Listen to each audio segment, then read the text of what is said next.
જય માતાજી. કેમ બધા આનંદમાં?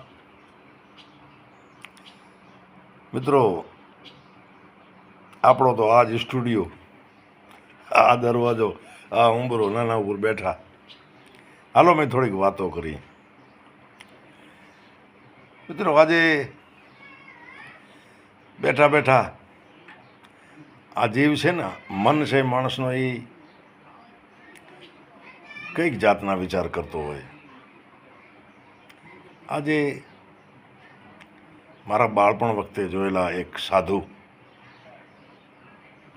અને તે પછી ગમે ત્યાં આપણે સાધુ સંત મળતા હોય, આપણે સનાતની આશ્રમોમાં જતા હોઈએ, સંતવાણી સાંભળતા હોઈએ,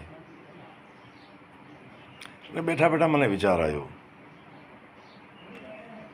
કે ભાઈ આ બાવા મહાત્માઓ છે, તમે જોજો દાઢીધારી હોય, મોટી મૂછું હોય, દાઢી હોય, કેટલી માળાઓ પહેરી હોય.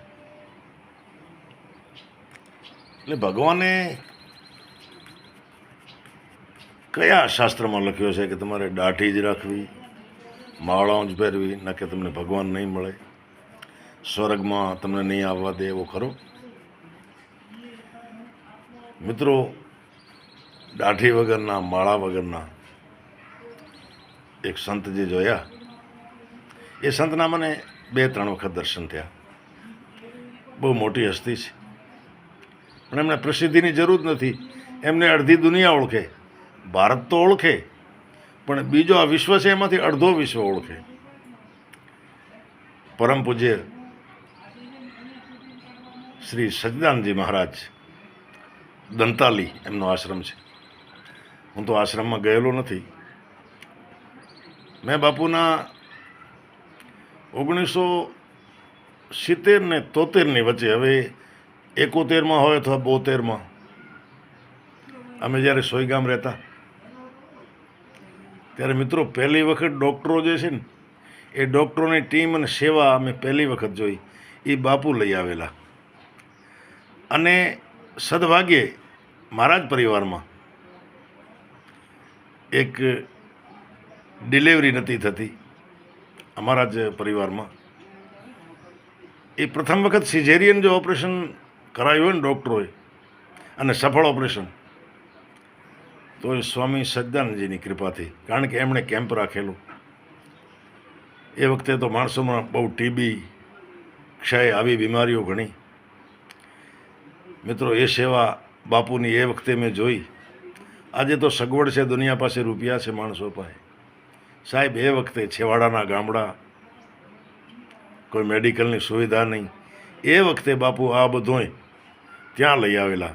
આપણે સમજીએ કે બાપુ, પણ બાપુના જે બાપુને માનનારા હશે, એમણે કહ્યું છે કે બાપુ અમારી કંઈ સેવા લ્યો. એમાં ડૉક્ટર હશે, બીજા અધિકારીઓ હશે, એને તમામે ત્યાં સોઈગામમાં સેવા આપેલી. મિત્રો, પ્રથમ વખત અન્નક્ષેત્ર જે છે ને મેં, એ પણ ત્યારે મેં જોયેલો. અને બાપુ એક સિસ્ટમ બીજી રાખેલી. ગરીબ માણસો, આજુબાજુના 5, 10, 20 ગામડા, એ મહિને 20-20 કિલો કે જે અનાજ આપતા હોય, એ માણસો અનાજ લઈ જાય. એ તડકામાં પગે ચંપલ ના હોય એટલે બાપુ આખી એક ટ્રક ભરીને ચંપલ લાવેલા. ઓલા ટાયરના, જે ગાડીઓના ટાયર હોય ને, એમાંથી બનાવેલા. અને મિત્રો, અમુક એવા મોટા ખોરડા ને, ઘર મોટા, તોટા ઘણા, અને મોટો પીઓકો નામ, એવા ઘર હતા. એમને આવા દાણા રાશન લેવા આવવા માટે શરમ લાગે. એ સચ્ચિદાનંદજી બાપુએ એમના ઘરે રાતના એમના માણસોને મોકલી અને અનાજ પહોંચાડેલા છે. બાપુ એ સાચા સંત. હવે સચ્ચિદાનંદજી બાપુ તો કોઈ દી દાઢી નથી રાખી ને કાંઈ મૂછો નથી રાખી, પણ ભારત દેશને હિન્દુ કોને કહેવાય, શક્તિ શું છે, સંપ શું છે, બાપુના લખેલા પુસ્તકો ક્યારેક મને વાંચવા મળ્યા છે. બાપુ એક નવી વિચારધારા સમાજમાં જે ઊભી કરી. ખરેખર હું બાપુને હૃદયથી વંદન કરું છું કે બાપુ, આપ ન હો તો આજે, અને એમના પ્રતાપથી, એમના પગલાંના પુણ્યથી સાહેબ આજે 1970-71માં સોઈગામ શું હતો ને આજે શું છે, બનાસકાંઠાના વાવ તાલુકાનું સોય ગામ. અને બાપુને પણ એ ગામ બહુ પ્રિય લાગ્યું અને એમના આશીર્વાદ થકી આજે તો સોયગામ ભાઈ ક્યાંથી ક્યાં પહોંચ્યો. અને અમુક બાવા જોઈએ તે મોટી મોટી દાઢીઓ, મોટી મોટી માળાઓ, કરોડોના આશ્રમ, કરોડો રૂપિયા બેંકમાં જમા, પછી છાપામાં વાંચીએ કે ઓલ્યા બાપુનું ખૂન થઈ ગયું, ઓલ્યા બાપુએ એનામાં જ કેસ કર્યો, ઓલ્યા શિષ્ય એનામાં જ કર્યો. એ બાપુ સાચા સંત જોવા હોય તો સચ્ચિદાનંદજી મહારાજના તાલીવાળાને જોઈ આવો. પ્રભુ એમને લાંબુ આયુષ્ય અર્પે. અને બાપુ 1971-72માં દર્શન કર્યા પછી, ખેર અમે તો નનકા હતા અને કચ્છમાં આવી સરકારે અમારો વસાવટ કર્યો. એ પછી જ્યારે આનંદીબેન મુખ્યમંત્રી હતા એ વખતે એક વખત બાપુ નડાબેટ પધારેલા અને 3 દિવસ રોકાયેલા. એ વખતે પણ બાપુના મને દર્શન થયા. એ મારું અહોભાગ્ય. બાકી તો મિત્રો દાઢીવાળા જે બાવા છે ને, પાછા દાઢીવાળાને તો દાઢીમાં હાપ નહીં રહે. હવે દાઢીમાં હાપ નહીં રહે એટલે આ એક ઈશારો છે. દાઢીમાં હાપ કોને કહેવાય?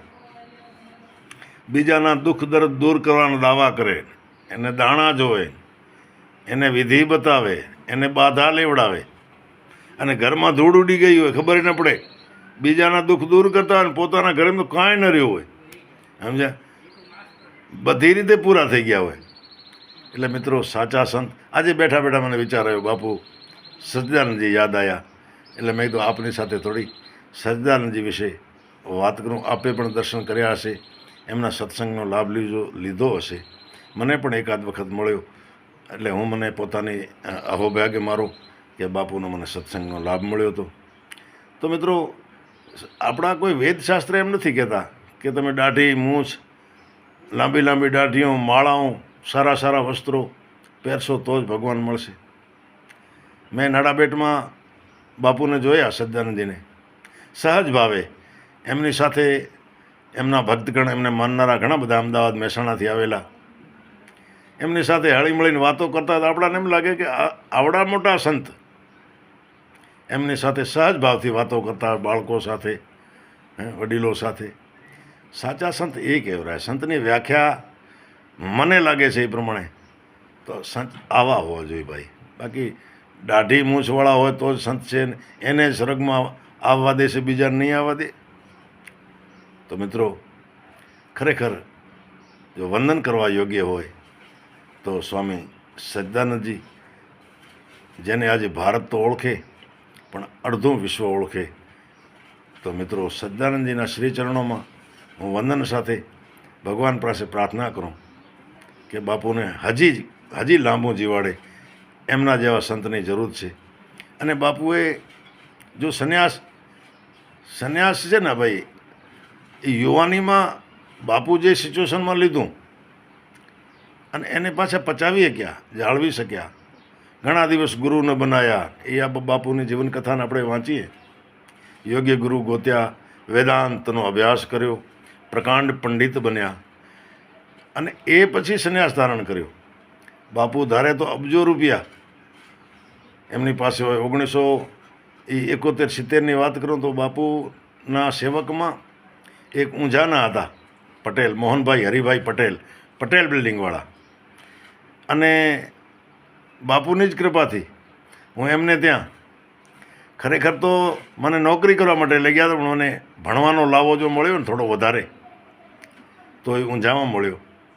એક બાપુના સેવક હતા પ્રભુદાસ હાડવૈદ હતા મહેસાણાના એ વખતે. એટલે આ બધા મને યાદ આવે નામ. તો આજે મેં થોડી આપની મારી સામે તો થોડી આપણે વાતો કરીએ. અમારી ભાષામાં ને વંતળ કે એકબીજાને વાતો શેર કરીએ. એટલે મેં તો હવે રૂબરૂ તો મળાતો નથી, પણ મારી ઉંમરના હશે, કોઈ મારાથી મોટા હશે, એમાંથી ઘણા બધા બાપુને ઓળખતા હશે. તો જય માતાજી. થોડું કોમેન્ટ કરજો બાપુ વિશે. અને આપ કોઈ મળી આવ્યો હમણાં તો એના બાબતે કોમેન્ટ કરજો. તો જય માતાજી.